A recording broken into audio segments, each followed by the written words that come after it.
Imagine a room full of people losing their minds, strangers hugging, grown men weeping, a city on fire, not in rage, but in joy. And you're standing there, completely fine. Not numb, not cold, just unaffected. You watched the ball go in, you understood what happened, you just didn't feel it. And then it starts, that creeping thought, what's wrong with me? Nothing. Absolutely nothing is wrong with you.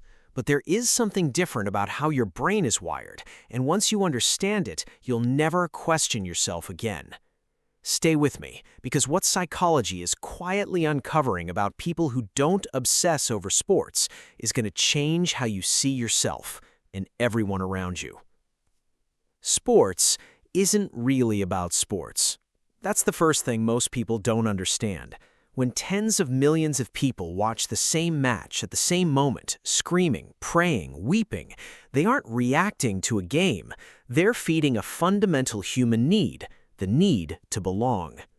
Psychologists call it social identity theory. Your mind doesn't just think of you as an individual, it thinks of you as part of tribes, and tribes need rituals. Sports, for hundreds of millions of people, is the ritual.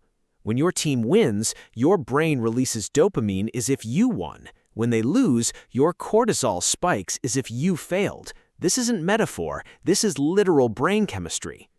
Now here's where it gets fascinating. Some people's brains don't hook into this system the same way. It's not a defect, it's not emotional damage, it's a different orientation of identity, and it has real psychological advantages.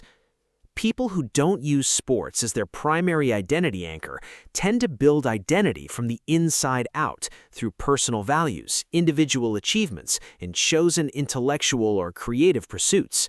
Their self-worth isn't tethered to whether 11 strangers kick a ball correctly. That sounds like freedom, because it is. Here's what changes everything. Introversion and extroversion aren't attitudes, they're neurological orientations. Extroverts have nervous systems that are naturally understimulated. They crave external input, crowds, noise, shared energy to feel alive. A stadium full of 60,000 people chanting together, that's a neurological feast. Introverts are wired differently. Their nervous system is already running hot. Massive crowds, roaring noise, and collective emotional intensity don't energize them, they overwhelm them. And the research shows introverts are statistically overrepresented among people who feel detached from sports culture. But this isn't only about introversion. Psychologist Csikszentmihalyi, the man who gave us the concept of flow, discovered that individuals who regularly experience deep states of personal engagement are less drawn to passive collective experience.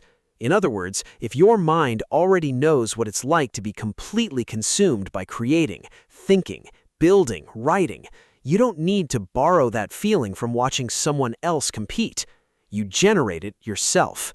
That is not a lesser life. That is a different kind of mastery. Nobody talks about the psychological advantages, so let's talk about them now. First, emotional independence. People who don't anchor their mood to external events, including sports outcomes, tend to have more stable emotional baselines. Their joy isn't contingent. Their peace doesn't disappear when a scoreboard changes. Psychologists call this internal locus of control, and it's one of the strongest predictors of long-term mental well-being ever measured. Second, resistance to herd thinking.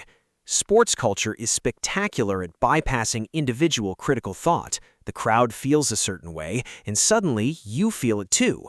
People who exist outside that emotional ecosystem tend to be sharper at forming independent opinions under pressure.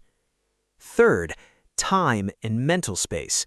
The average sports fan invests thousands of hours per year following their teams. That's not a judgment, it's data. People who redirect that cognitive real estate toward personal projects, skills, relationships, or businesses often build things others only dream about. And fourth, and this one matters, authenticity. When you're not performing enthusiasm to fit in, when you stop pretending to care about last night's match, something quietly powerful happens. You become more genuinely yourself, and people, the right people, respond to that. Let's be honest about something. Not caring about sports does come with a social tax. You get the sideways glance at office conversations, the half joke that maybe you're not a real fan of anything, the assumption, unspoken but felt, that something must be wrong with you. And that can hurt, especially when it comes from people you respect. Here's what psychology says about navigating it. You don't have to perform, but you do have to understand. Sports gives people belonging, ritual, and shared emotion. When you dismiss it entirely, not just for yourself but out loud, you're not just dismissing a game, you're dismissing something that feels sacred to them. You don't have to pretend, but you can choose curiosity over contempt. Ask why they love it. Listen like it matters to them, because it does. You might not feel what they feel, but you can respect the feeling itself. And equally, find your own ritual, your own arena where you feel that electricity. Because that need to be part of something, to be consumed by something, to feel something deeply, that need is human.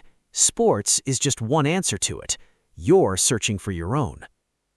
Here's the uncomfortable truth that most people never say out loud. The world is designed, loudly, commercially, and culturally, for people who love sports. The jerseys in every store, the Monday morning replay conversations, the entire advertising industry built around game days. You are swimming against a current that was built before you were born, and you never asked for it to feel this way. But here's what I want you to understand before you leave this video. The people who changed the world, who built new things, who thought in directions others hadn't looked at, they were almost always people who felt slightly out of step with the mainstream, not because they were better, but because their attention was pointed somewhere else. You don't have to justify where your attention lives. You don't have to apologize for what doesn't move you, and you definitely don't have to manufacture passion for something your soul just doesn't reach for. What moves you, moves you. What you build matters. What you care about is real, even if it never makes the scoreboard. The person standing alone at the edge of the stadium while everyone else is losing their minds, sometimes they're the ones who go home and build something the world had never seen before. That person might be you. If this video spoke to something you've quietly felt your whole life, share it with someone who needs to hear it. And if you want to understand more about the psychology of personality, identity, and what makes you distinctly, powerfully you, subscribe, because that's exactly what this channel is built for.